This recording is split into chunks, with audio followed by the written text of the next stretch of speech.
Welcome to the Jeff Knows Inc. Entrepreneurial Podcast with your host, Jeff Lopes. Jeff has over 2 decades experience as a serial entrepreneur, building brands like Kimura from his home basement to a multi-million-dollar global brand that has sold over 250,000 pairs of boxing gloves. Jeff's here to educate, guide, and drive you on the process of bringing your ideas and dreams to reality with the inspiring stories from some of the top business minds. Welcome to episode number 99 of the Jeff Knows Inc. podcast. I'm your host, Jeff Lopes. Super excited for the first time ever. We are hosting 2 guests, Alan Lazaros and Kevin Palmieri. These 2 young gentlemen host together the Next Level podcast. Great conversation, everyone. Sit back and enjoy. We are live in the Jeff Knows Inc. podcast. I am super excited. The first time ever. We actually have 2 guests on, partners in crime. These 2 young gentlemen across from us here have accomplished a ton at a very young age. We have Alan Lazaros and Kevin Palmieri. How are you, boys? Living the dream, some would say, Jeff. Living the dream. Blessed. Okay, so I'm gonna start off by, because it's the first time we've had 2 guests on, where did you guys meet? How did you guys meet? And where did your relationship start? Let's start from there. So Alan and I both grew up in the same town. We went to elementary, middle, and high school together. Alan and I played spin the bottle in his basement, and I got to kiss one of the most popular girls in our school at the time when we were younger. But then 5th grade for context. Yeah, 5th grade. I peaked early.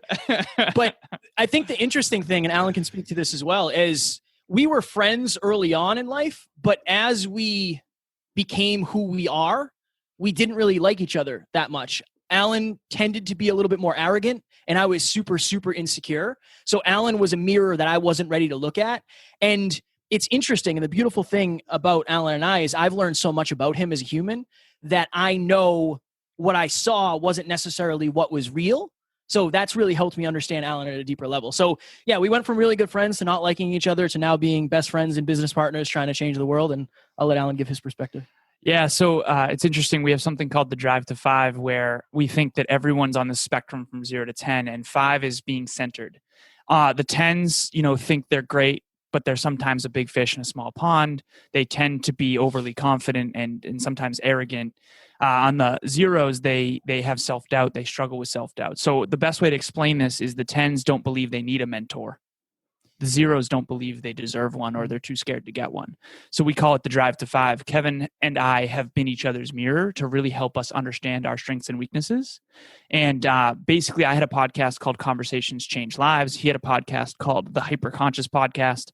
I was the first guest on his show. And then we just kept kind of reconnecting. And eventually we had the Hyperconscious Podcast meets the Conversations Change Lives podcast. And eventually it was like, listen, that name's too long. It's a little wordy. Let's just do this thing. And then, 400 episodes in, we rebranded to Next Level University. So that's the story. Yeah. So 400. And so when was the first day you guys actually got in studio and recorded your first actual podcast together? What was the date on that? Oh boy. I honestly don't remember the date. I'm pretty sure it was either March or April of 2017. Mm-hmm. What's crazy is, that is not that long ago, 4 years ago, but that's essentially OGs in the podcast world for you guys being so young. Oh, 100%. Because, they're saying right now we're looking at 1.8 or 1.9 million podcasts out there. And I would say you're probably looking at around 25% of those are actually inactive. And probably you're looking at around 25% of them started in the last 12 months because of the pandemic, people being home, people feeling like there's something else to do. And so you guys actually getting on a mic and starting this, how was your outlet? How did you see the reaction over time? When did you start seeing the momentum of the build? It's interesting because I think one thing that we've done really, really good at is building a community. So I think a lot of people look at the external, like they'll see the studio and they'll say like, oh, you guys must be really crushing it. You have a studio and all this. But like what they don't see is the conversations that Alan and I are blessed enough to have every day with our listeners. Like we say this, Jeff, we don't have fans, we have family. I know almost everything about our listeners, where they live, what they're going through, how their relationship is, what their life is really like behind the scenes. So in terms of the perception, I think that's really starting to shift. But in terms of the fulfillment and really seeing the result behind the scenes, honestly, we've had that almost since the beginning because we focused on it so much. Like I don't want to be, I send custom videos to people. I send audios. I know it's not the best productive quote unquote use of my time, but it is in the long run for me. You know? I love that. What about you, Alan?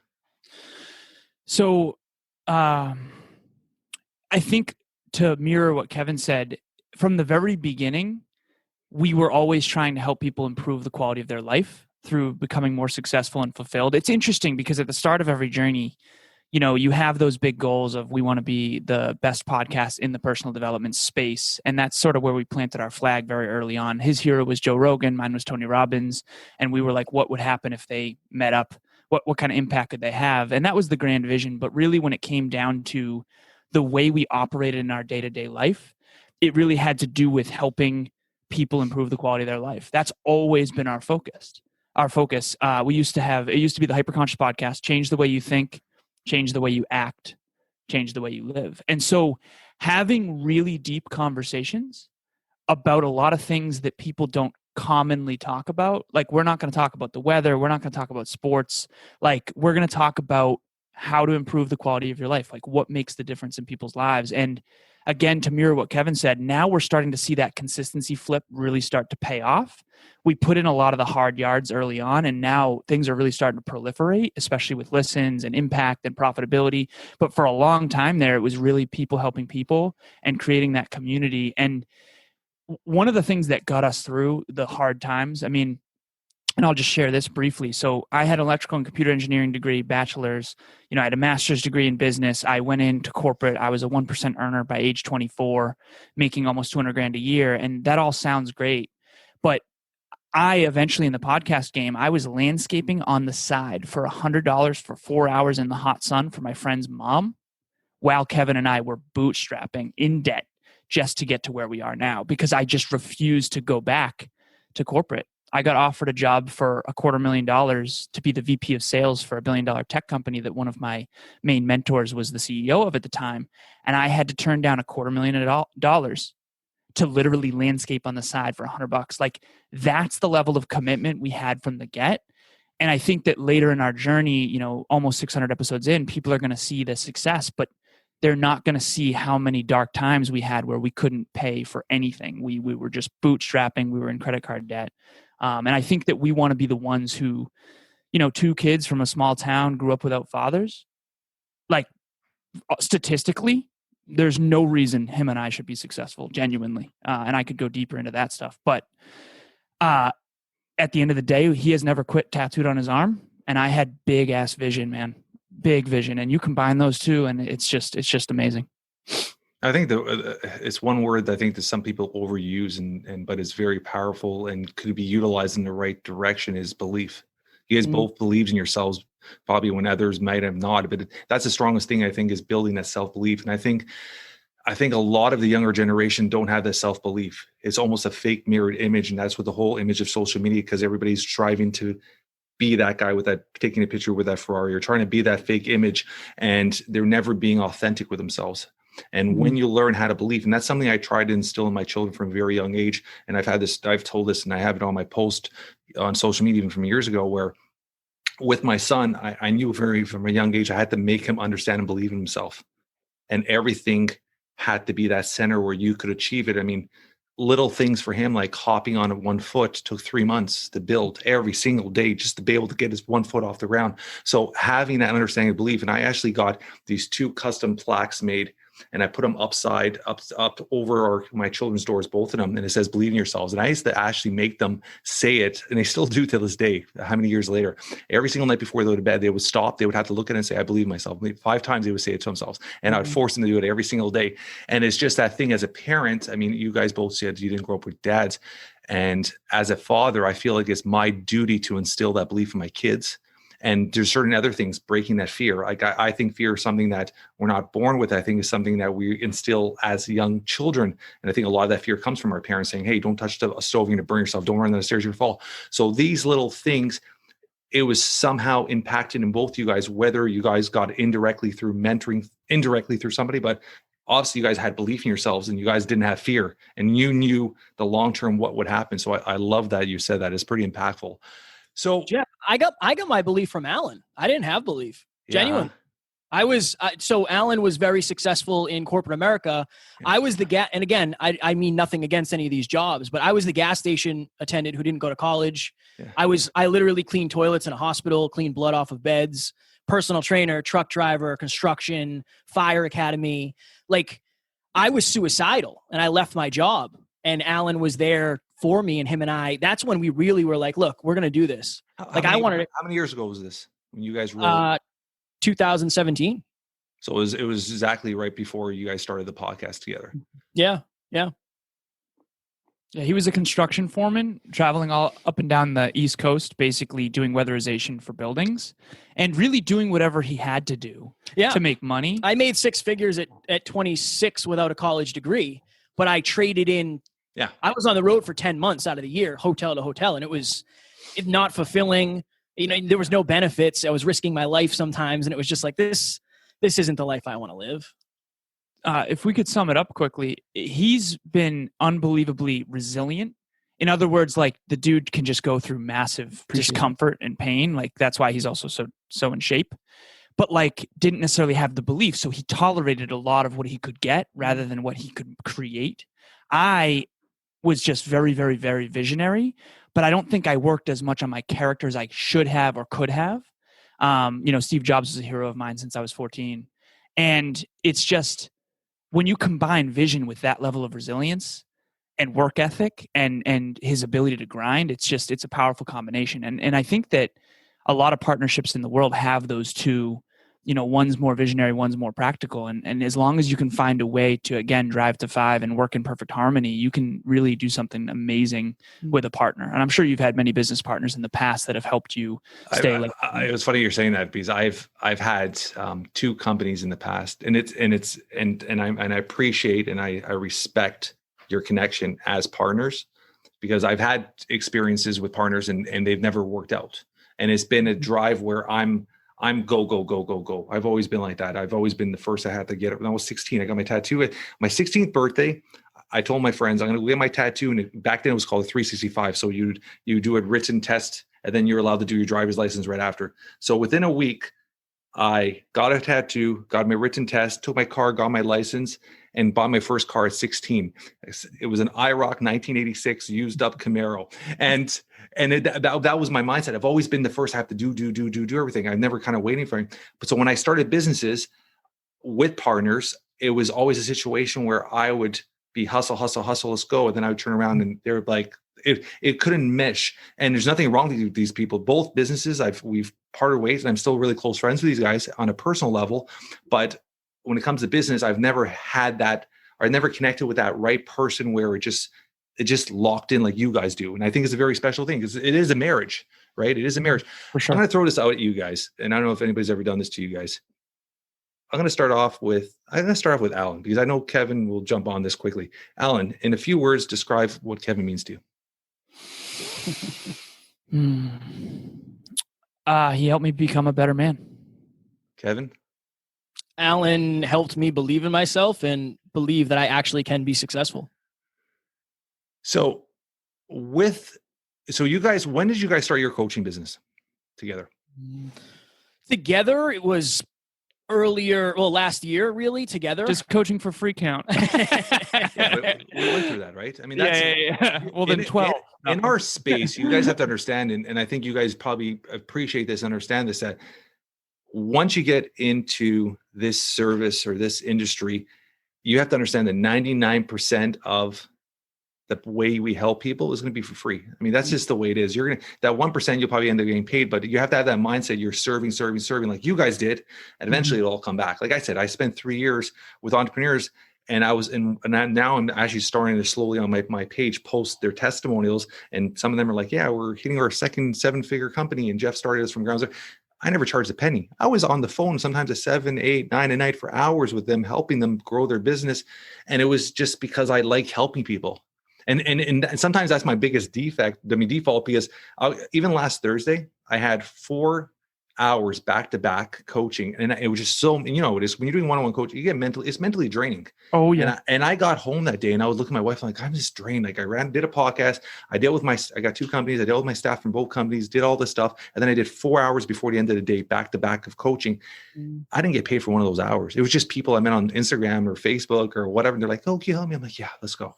And it's just, I feel good, but it is draining, right? It is draining, but you have to look at the long haul and how impactful and what you are looking to impact, right? So you guys, Next Level University is just the podcast, or is it actually the coaching business as well? So Next Level University is the podcast. And then we have Next Level Universe, which we're going to have an online training platform where we'll have online courses. Yeah. But then we have Next Level Group Coaching, which is a group initiative we have. Then we also have Next Level Podcast Solutions, where we help podcasters grow their podcasts. Like we have a full service where we do the YouTube and all that stuff. And then we also have Next Level Business Solutions, which is Alan's forte because he's the business master. Mm-hmm. Everything's next level. We've got a business model that has a bunch of layers. It has 12 layers. Yeah. And my KPI is rating from 0 to 10 each layer and making sure that we're optimizing each layer, adding as much value as possible on each, and then improving and basically converting down the funnel or the business model. Not funnel in terms of ClickFunnels, but like business model. And we have a 11-person team at this point where everybody's the champion of their own layer of the business model. It's pretty well optimized. But in terms of the coaching piece, like you said, we coached for years helping listeners. And now we have a business coaching and a podcast coaching, and we have group coaching. And things are really starting to proliferate, especially in terms of the profitability. I say mastery, impact, and money. Mastery and impact have to come first. 100%. You know, because money's a byproduct of impact. And without mastery, you won't have a good impact. If you're not a great coach, you're not going to be able to, help a lot of people. So we're very blessed. That being said, somebody I know somewhat well, and I've talked to a few times, and I saw a video, which I thought was pretty impactful on Terrence McMahon. Mm-hmm. I think you posted it. Was it both you guys coaching or just you, Alan? Alan did. I did, yeah. How long were you working with Terrence for? How long was I? I worked with Terrence for about a year. Yeah, that was a pretty impactful little video there. I mean, he has an incredible story, and he was actually one of my first guests I had on my podcast, and since then we've talked on a regular basis. And that was a pretty great little video I saw there. So, Kevin, growing up, were you into sports? Like, give me your childhood. Obviously, you said you didn't have a dad. Was your dad in any part of your life? I met my dad. So we did an episode recently on this, on how one courageous moment can change your life. I got a private Facebook message when I was 27 from my father's girlfriend. Didn't know who it was, didn't know what it was about. And she said, "Hey, I'm your father's girlfriend. He said that he would love to meet you. He's so proud of everything you've done." And I literally fell on the floor and started crying because it was like, I didn't think this was a demon I was going to have to face. Like, I've already buried that. I buried that deep within me. But I ended up saying, this is something I have to do. And so I met my father for realistically the first time when I was 27 or 28. So yeah, he wasn't there when I was younger. How was that relationship? Has it continued, or was it a one-time thing? You'll understand this at a deep level. I'm sure I know Alan does. It's hard for me to plug somebody into my life that I'm supposed to have this love and unconditional love for, when it's like, I don't have time to do many things, and bringing somebody into a role that isn't a role that I want to give them is a really, really tough thing for me. So we spent a couple times together, but it's just not, I guess in a weird way, I don't feel like I need it. That's the best way to explain it, is like, I dealt with that for 27 years, and I didn't ever think this was going to happen. I don't know if it's worth it to me. Interesting. That's how I operate. Like, no, I mean, both you guys are, whether you guys realize it or not, just by listening to you guys, and I put myself in that category. Like, I've always been self-employed. So I find you guys, you're both natural entrepreneurs. Even when you're talking, Kevin, how you're going hustle, is that hustle. Like, we can have this conversation all day, and I don't know what your mindsets are on it, but I just had this, it was funny because I was just talking to, we're doing a project together. Just gentlemen, Brian Bogert and Mike Diamond, you guys know, we're doing a little project together, and we're having this deep conversation the other day and everybody talks about it. Gary Vee has his opinion on it, but are entrepreneurs naturally born entrepreneur, or is it something you could be taught with the right tools? Where's your mindset on that? Each one, let's go, and then I'll tell you mine. Where's your mindset with that? You want me to take it? I think it's both nature versus nurture, same deal, right? Obviously, I'm not going to beat LeBron James at basketball. He's a born basketball player, but he also had a basketball in his hand at 5, right? So I can be a natural snowboarder, but if I didn't grow up on a mountain, I'm not going to beat Southwest Scott. So it's nature versus nurture. I think I am a naturally born entrepreneur, but I also think it can be taught. But I'll give you this expression, and it's kind of an off-color expression, but I think it works. See, talent beats hard work. Hard work. I'm sorry. Hard work beats talent. But what happens when talent works hard? I think that's the frame. So I think some people have natural inclinations. I genuinely believe I have a natural inclination for communication and for mathematics and for long-term strategic thinking, for sure. And I do believe on some level I have some strengths that give me what I would refer to as leadership and entrepreneurial tendencies. And I do think a lot of that is innate. But I also understand that my environment and my upbringing brought me some tools that I could never have been born with.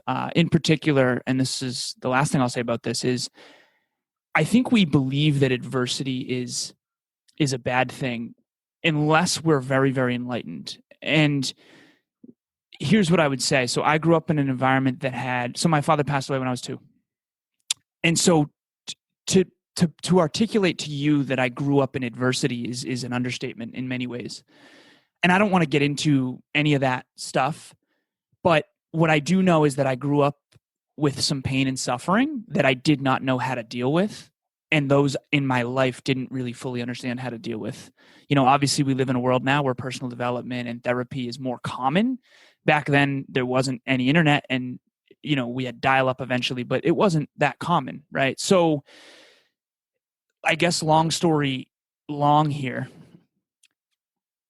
I was born with certain strengths, but my adversity and my self-belief, if you have self-belief, I believe that adversity becomes your advantage because you use the adversity to develop muscle, emotional, spiritual, mental, and physical muscle to go do extraordinary things that ordinary people can't do. And so I think that was my 2 gifts. Number 1, I had undying self-belief. I always believed I could do anything I set my mind to, even to the delusion of thinking I could beat LeBron James at basketball had I started young enough. But I also had tons of adversity, which combine adversity with self-belief, you always overcome it. So you just develop unbelievable skills. And I say this, the dark holes you find yourself in, the skills you must develop to climb out actually build skyscrapers. And so if you don't have self-belief though, adversity isn't actually an advantage because it keeps you stuck. And being stuck doesn't really help you grow and develop. So to answer your question in a very long-winded way, I do believe we all have natural inclinations, and I do believe we have Michael Jordan level talent at something, each of us. 100%. But if we don't live in that genius zone and then believe in ourselves, it's really not going to matter. And someone who does, even outside their genius zone, will win. Interesting. I disagree because I don't think I'm a natural entrepreneur. I'm very certainty driven, Jeff. Like this journey has been unreasonably hard for me because of the lack of certainty, not because of the grind, not because of the hard work. I'm just very certainty driven, and being an entrepreneur, there's a lot of uncertainty. You don't know where you're going to get your next meal early on. You don't know what's going to happen with your business. Like I traded in everything for this, friendships, relationships. I traded in everything. So I think for me, if I didn't want to change the world, if I didn't want to impact at least 1 billion lives with Alan, I probably wouldn't be doing this. I just found what I love. And going back to your point about partnership, I think that's why Alan and I work so well. If Alan knows something more than I do that's going to help us impact people, I'm in. We're playing the same game. It's not about the money. It's about the mastery separately and together, but it's about the impact. And if I have an idea to impact people, Alan's all for it. If he has an idea to impact people, I'm all for it. We're playing the same game. And I think we realize at a deep level with humility that this game is winnable together at a far greater level than it would be if him and I were doing it separately. For sure. There's 2 things you guys said there. One, you keep saying game and team. It's essentially, it is a team. And that's how I run all my staff. How I run everything. You guys mentioned something, I think Alan said something in the past here in our conversation about family, but when it comes to partnerships and when it comes to staffing, my mindset is you have to run everything as a team. You all have an end goal. And I always say this where, I mean, I'm coming from Canada, so I'll talk hockey. You got your first line, second line, third line, fourth line. Your first line are your highest paid athletes, which are higher paid staff. They're the ones that are going to take the most of the brunt. Those are the ones that have the most responsibility. But the fourth line, the grunters, the penalty killers, they're just as important at the overall, because everybody as a team has one end goal, to win the championship. And so you guys understand that very much by just what you're saying to each other is, you guys both have the end goal. You both understand what the end goal is. And as a team, you're going to do what has to be done to get to the end goal. It's not about me, it's about us. So I appreciate that. And my intake with entrepreneurs, I find, and like I said, I've had this conversation so many times, but I find that you are born an entrepreneur. That's my mindset. And what I mean by that is you could teach the tools, you could teach the skills to build a business. You could teach the skills to hire staff. You could teach all these tools and skills. At the end of the day, that hustle, that drive, that I'm going to landscape, I'm going to hustle, that hustle, you can't teach that. And as much as I know you said Tony Robbins, you go to an event, and I'm going to probably rub feathers along the wrong way for a lot of people here, but you go to a Tony Robbins event and you got 5,000 people in the room and they're all in their hands in the air and they're all chanting. 85 to 90% of that room, when they leave there, that Sunday, by Tuesday, Wednesday, they're back to their normal lives and they forgot everything that happened there because they don't have that internal drive, that internal hustle. It's that small percent that have that hustle, and sometimes it needs the impact of somebody else or some other adversity to get that out of you. But I do believe it's naturally in you. I think that hustle, that drive, you can't teach that. That's what makes the top 1% of the athletes. That's what makes you go to the Division I school. 80% of those Division I players, all at that level, are all top tier athletes. What makes the difference from the Kobe's and the LeBrons and stuff? It's the ones that are willing to put that extra work in because they have the hustle, that drive, right? So I think the hustle and the drive is very clear in both you guys. And it's something that I think it has to be apparent in somebody to be able to get them to that next level, to be very successful at something. That's my opinion, obviously. So with both you guys, let's talk relationships. How long have you guys been in relationships for, and what does your significant other mean to you guys? I'm going on 2 years in June with my girlfriend, but we actually dated back in the day. So she knew less lower vibration Kevin when I was just a bodybuilder, and I was just a bro, to the best way to explain it. And Jacked. I appreciate that. She is my R&R. She is my safe place. She is where I can take off the armor and just kind of be like, you know how it is when we're in front of the camera constantly. We do 5 episodes a week. We're about to cross 600 coaching calls. I'm always in front of this thing in the studio doing this. When I go home, I just like to be sometimes, and I just like to turn it off and just exist. So she is that safe place. She is the motivation. She is the inspiration. She is very similar to your family and your children, the why power for me that keeps me going on the hard days. I love that. Go Alan. So year and a half now. And it's interesting because I've had relationships that were up to 5 years. And then this is actually, out of my serious relationships, the shortest so far, but it's not about the amount of time. It's about the amount of depth. I remember feeling 3 weeks in with Emilia, my current girlfriend, like, this is going to be my wife, and I knew her at such a deep level. This is the way I would try to explain it. Okay. All 3 of us have the potential to climb Mount Everest. Okay. But if we try right now, we're all going to die because we're not conditioned. We don't have the right trainers yet. We don't know how to climb Mount Everest. So this is the analogy that I use to explain my relationship. My mom and my sister and my loved ones, they want to understand me sincerely, and they do love me. Honestly, they're not fully capable of understanding me because they've never had huge goals. So they don't understand what's required in order to do that. I know that sounds harsh. With my current girlfriend, when I met her, I didn't know her ambitions and her aspirations yet, but for some reason I knew she was different. I had never met someone like her before in my entire life. To this day, I never have. And then eventually, actually on the night that I asked her to be with me, which is 3 months later or 2.5 months later, I found out that she had intended to have a net worth of $1 billion and really change the world. And prior to me. And that's when I was like, oh, that's why. All my past relationships, they didn't have that level of self-belief to be the greatest female leader in the 21st century. Now, it it's not an ego place. It's a spiritual self-belief, wanting to impact the world in a big, meaningful way. Yeah. And that is what I would say about Emilia. What does she mean to me? She is proof to me of something that I did not know existed. Because I never felt fully understood, if I'm honest, by anyone in my life.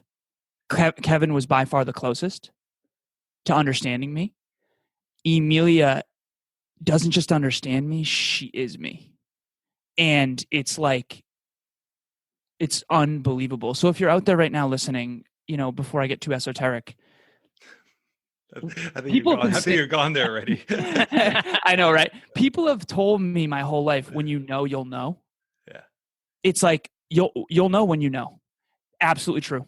100% true. Because you don't really realize that the other relationships weren't it until you have the one. And it's like, this is so blatantly obvious to me now that this is the one. The next closest is like a 2, and those weren't even bad relationships. So when people say that cliche thing of how do you know it's the one, you will know. And until then, do not settle. That's all I'll say is do not settle. It's unbelievable what we have. And yeah, you'll know. Yeah, I love that. I'm more like, I would say, Kevin. My wife's very much, and I think that the way you're describing your girlfriend, Kevin, it's she's very laid back, very just. She's super heart driven. She works with adults with developmental disabilities. So she's like very, very heart driven, very giving, super supportive, super patient. Yeah. I've been married for, like I said, I'm going on to 18 years. We started dating when we were 19. And actually I grew up with her not knowing we'd ever have a relationship. She's older than me. She was friends with my sister. So I'd always knew her around. It's funny because the other day we pulled up pictures of my 16th birthday and somehow she was there and I didn't even really talk to her. So it's funny that going on how many years later, right? But we had this understanding where she's just this, I'm the teacher to my children. I'm the hustler, the pusher. I'm the one that makes them exceed their expectations. My wife's more the nurturing, the sweet, the kind, the hugging. But we've been married for 18 years almost. And I tell people this, they think I'm crazy. We don't have a bank account yet together. We've never argued about money. She's very independent. I appreciate her independence. She has a great career and she takes care of certain bills. I take care of certain bills and we come together for certain things financially, but it's we've never argued about money. And she's a very simple. To her saying is, if today doesn't change, it's a good day. She just wants a simplicity in life. She wants just to spend time with her family and be around her loved ones. And I'm the opposite. I'm the go. So I think just like you said, Kevin, when I get home, she grounds me every day. And I appreciate that, right? It's just that grounding factor where I understand that I got my safe haven when I come home. I got my safe place to be home because she just makes all that drive, all that hustle. When I get home, it's just like you're in a different environment all of a sudden. She's very calming that way. So and that's why we get along so well. And when it comes to relationships, do you guys even have any plans of popping questioning? Am I putting this pressure on you guys online? Oh, no. You're good, man. We're planning on sometime doing a double proposal next year. No, probably not. With what I know, no.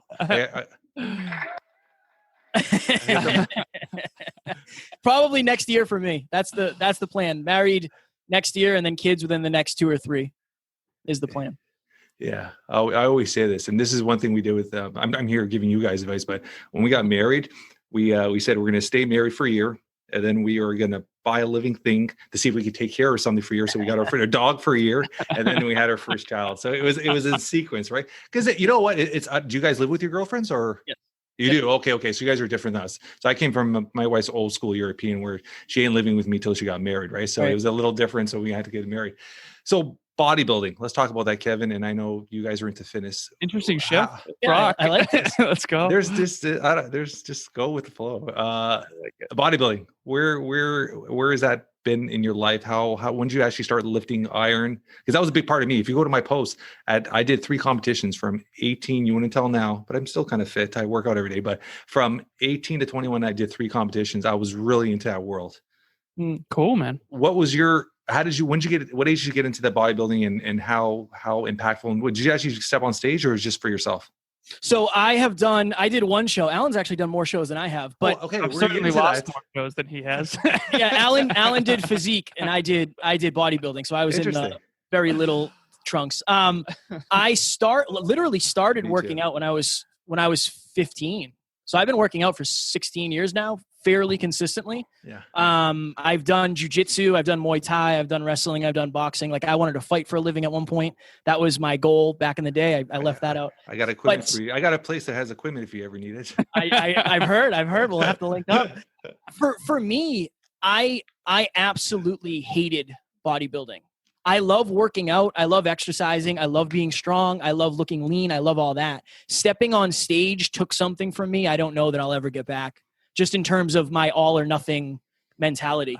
Okay, let's go. Continue. If I had pictures, like I would show you the pictures, I was unreasonably lean. Like unreasonably. That was me. I was getting down to like 3.5%, 4%. It's like brutal. that water cut it the last 2-3 days. And it's the most unhealthy sport. Yeah. It's not a healthy sport at all. And psychologically, you're never satisfied. You're never happy.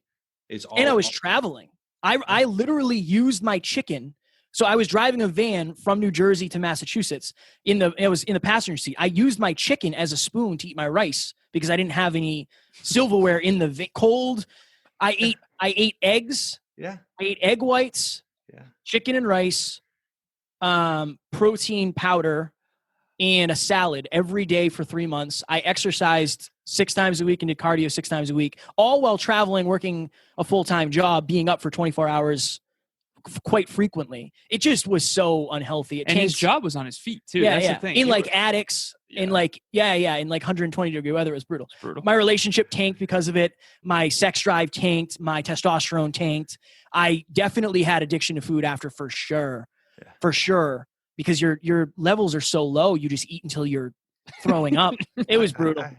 I'll never do it again, Jeff. My last show, I think the 6 foods we were taking was hip steak, tuna, watered tuna, chicken, brown rice, yams, and I think just salad, just greens for salad. Yeah. And I was having literally, which is my protein take was like 350 grams. Like it was my kidneys would hurt some days. I was a lot bigger. I mean, I used to step on stage at 195, but on my off season I was around 240. And I would literally be having like 6 shakes a day on top. So now, and those 5-6 foods, that's all I ate for the same thing for 3 months. Yeah. That was all you did. And it's so psychologically just draining on your body, right? Yeah. Mentally, physically, you're never happy. You never feel a thing. And then you step on stage and the best I ever got was 3rd place in Ontario's. And it's just, you're depressed. You're depressed after. And then you're done your show and I love birthday cake, that cheap icing filled birthday cake. I would be slapping a birthday cake down as soon as I'm done and feel like crap for 3 days. And but it crosses over, doesn't it? Like I'm convinced of this, and I would love your take on this as a serial entrepreneur. Yeah. How many entrepreneurs at the top of the top are actually in shape, and why aren't they? Like I'm talking look good in shape. Like muscles, abs, defined shoulders, legs. Almost none. Very few are, right? So unless they have a fitness business, in which case they might. Yeah. Or if they're on less sauce on the steroids, helps as well. Yeah. But I think that for us, let's go there. Never. Do you not find that a lot of entrepreneurs are on right now? It's not a bad thing, but a lot of them are on TRT right now. Oh, for sure. There's so many of them. It's like everywhere I'm looking at these guys who are on pictures. I'm like, these are all on test. I mean, they're all on steroids, and it's like people don't realize it. No. Right? Well, the thing is, it's legal and you can prescribe it, so it's not cheating to people. Yeah. You know, and the thing is, nobody really understands what that means. Like that's how you want to fight anti-aging. You take TRT and you're anti-aging. That's what happens. Yeah. You know? Yeah. And I mean, it's very heavy into celebrities and obviously the actors and stuff like that. I mean, most of them are on that stuff. So you stepped on stage too, Alan. Okay, let's go there. So just for people to listen before you go, physique is not physique, whereas physique is still a bodybuilder nowadays. It's I don't even know why they call it physique, because you're essentially just a leaner bodybuilder. But because they don't have to show their legs. That's why. yeah. We're in the board shorts. So I did 3 shows, lost my first one. Came in 5th out of 6 people. Second one won, but with a pretty solid showing. And then third one, I came in 4th. So, the first one I lost and got devastated, and then I worked way harder. Second one, I really did crush it. That was strong. Best physique I've ever had. But I'll tell you this too. It was a month out, and I called my coach, and I'm like, dude, this is brutal. I need a cheat meal. Like, I feel terrible. I'm afraid of stuff I'm normally not afraid of. Like, I'm a pretty abundant, more than enough, like, self-belief kind of guy. I started getting all weird and insecure. It's just not healthy. Physiology affects your everything. Yeah, we talk about the PMES system. We created PMES. I got to pronounce that correctly because otherwise people will think it's PMS or the other thing. So physical, mental, emotional, spiritual.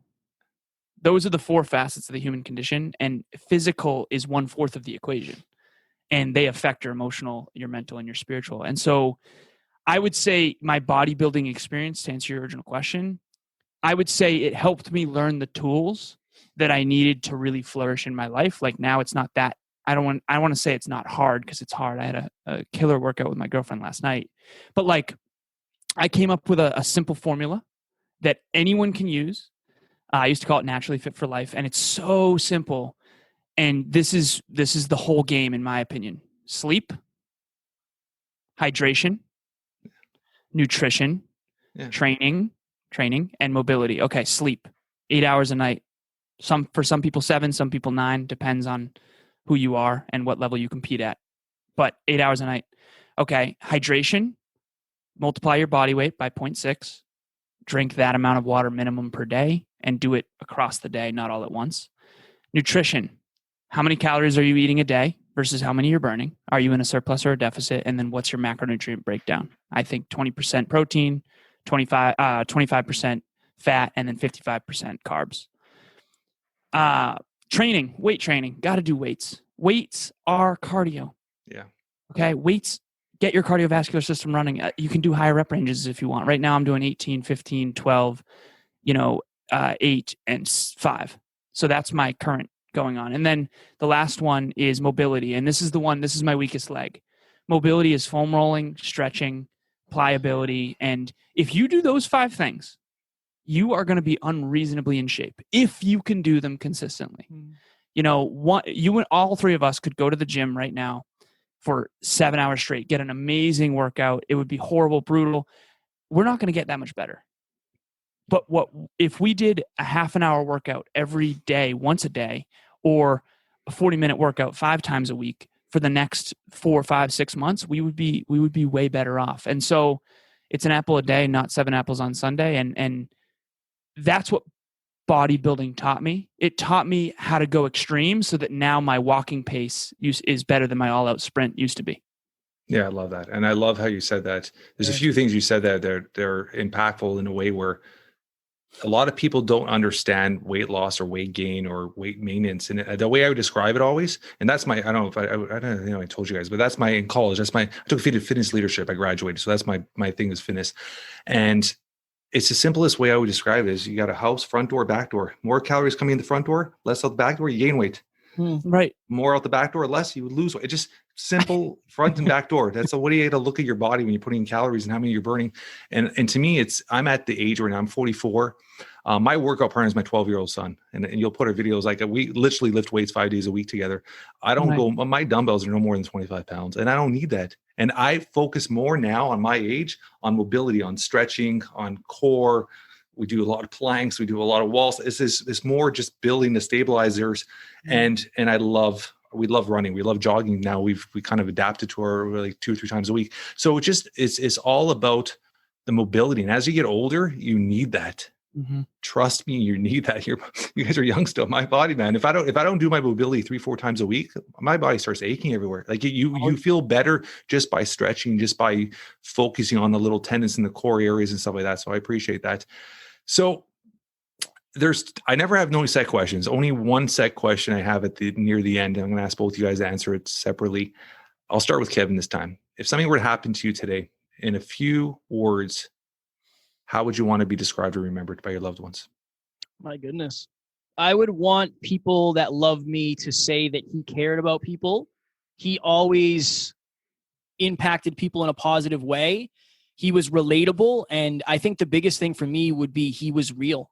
He was just a real person who didn't sugarcoat. He was just real. What you saw is what you get with Kevin. That's what I'm trying to live for. I love it. Alan? Mm-hmm. For me, I think... Yeah, more time to think about this. No. All right, he's stalling too. A little bit. What is that? A powerful question. It is. It's a powerful question. I have a lot of ways I could go with it, but at the end of the day, it comes down to this. I would want it to be said that I did what was hard and necessary to lead by example, to do what was virtuous and what was right, versus what was easy and not what was best. Someone who always bettered their best and led by example. Yeah. Have you either ever heard this or ever done this themselves? They wrote Living Eulogy. Mm-hmm. Very powerful. You have done it, Alan? Yep. Yeah, it's very powerful. Because once you actually physically write down how you want to actually be remembered, it's so powerful, right? There's a couple of people out there to talk about this very much, but it's such a powerful little tool to do. Superpower. If you guys had, start with Alan now.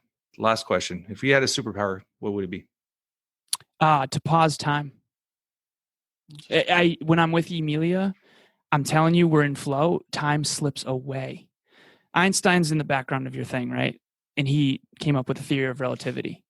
And I was reading Einstein the other night, and he said, you want to know relativity? And this is what he said to his secretary at the time. They called it secretary back then. Now it would be executive assistant. He said, you want to understand relativity in one sentence. It's spend an hour on a park bench with the one you love, and it'll feel like a minute. Put your hand on a hot stove for a minute, and it'll feel like an hour. When I'm with Emilia, I am telling you, 6 hours goes by like that.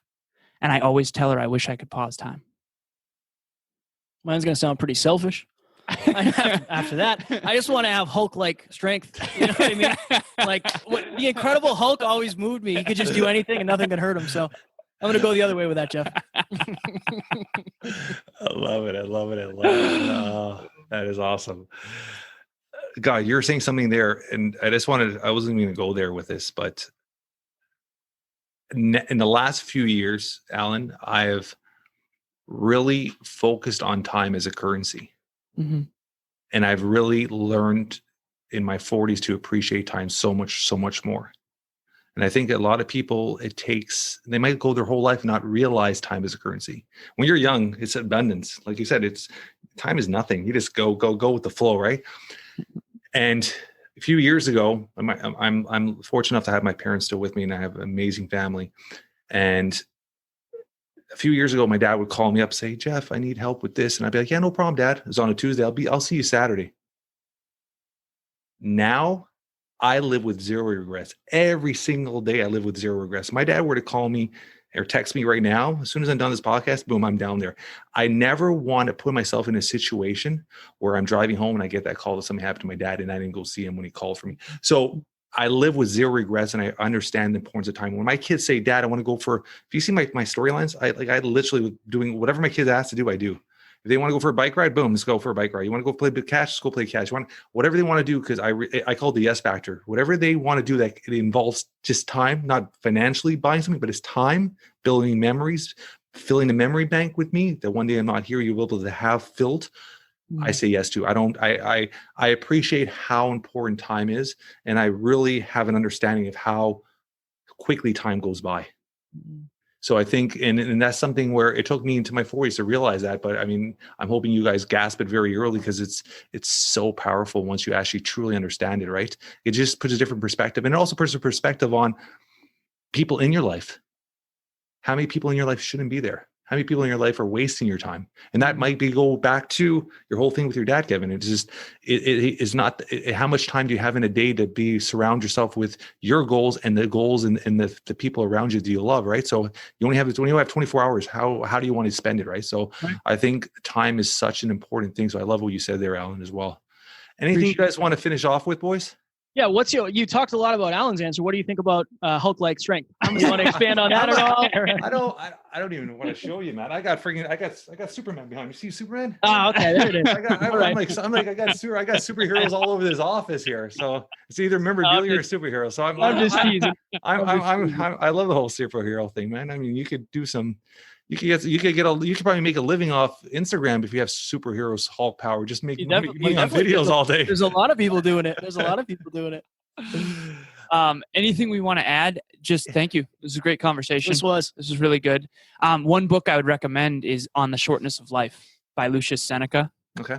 Roman philosopher Lucius Seneca, On the Shortness of Life. You want to know the value of time? That book will do it. That'll knock your hair back for sure. I love that. And then if you like this, Next Level University, 600 episodes, we produce 5 a week forever. And we're always talking about how to get you to the next level of your life, love, health, and wealth. I love it. On all the show notes, I'm going to put how to get a hold of these young 2 gentlemen and follow their path, because they have a very, very bright future. They've obviously accomplished a lot, but the future is very bright for these young 2 gentlemen. I appreciate you guys coming on, man. It was a fun conversation, man. Very cool, guys. Thank you so much. Thank you. Talk soon. That's a wrap for today. I want to thank our guests, Kevin and Alan, for being incredible with their time and great young entrepreneurs. Great future for these 2 young gentlemen. If you guys enjoy this podcast as much as I did, please tell your friends, tell your family, spread the word. We always love hearing feedback. So leave a review. 5 stars would be absolutely amazing. Until next week, guys, keep moving forward.